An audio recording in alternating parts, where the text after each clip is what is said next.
morning, Mrs. Jones. How are you feeling this morning? When people are sick and need to be treated in hospital, they feel weak, fatigued, even exhausted, and most of us can imagine how that feels. What most people don't realize, though, is that lying in bed isn't helpful for your recovery. It actually hinders your recovery. So the best thing patients can do is to try to get up out of bed even if they're feeling weak and tired. They should sit at the edge of the bed and dangle their legs over the edge. They should get up to a chair and eat their meals in a chair, or better yet, go for a short walk. If you're worried about getting up on your own, patients should push the call bell and ask the nurse for help. Sitting up in a chair will make you feel like you have more energy, you'll feel less dizzy and less weak.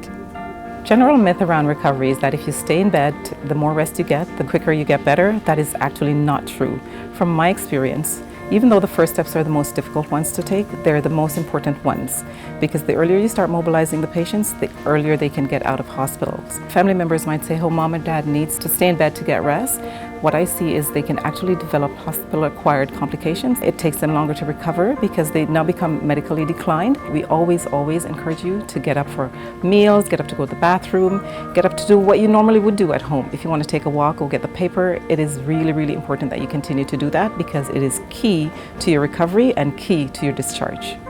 1/3 of our patients who come into the hospital develop a new disability because they're not moving. Therefore, this threatens their ability to return home and return to their prior functioning. So it's very important that we focus on early mobilization. That means within 24 hours of admission to the hospital, and daily mobilization. This doesn't need to be walking around the hallways 10 times a day.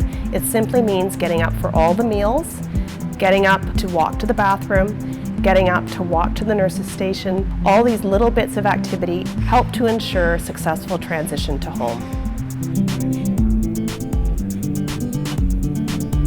So the challenge that we're trying to tackle is how can we optimize mobilization of older patients who come into hospital, because we know that the rate of mobilization for older people is unacceptably low. So as soon as we admit patients to hospital, what do? We put them to bed. And one of the challenges is that on average, once patients are admitted to hospital, they're upright only about 30 minutes a day. When people are immobile in hospital, in particular older people, for every day that they spend in bed, they probably lose about 1 to 5% of their muscle strength. So they lose their ability to participate in self-care, to walk, to be able to be independent in the community. And so there's good evidence to suggest that if we mobilize these people while they're in hospital, we can decrease their length of stay in hospital, we can maintain their independence, and promote their discharge back to the community. So it's a crucially important thing that we're trying to encourage in our older population.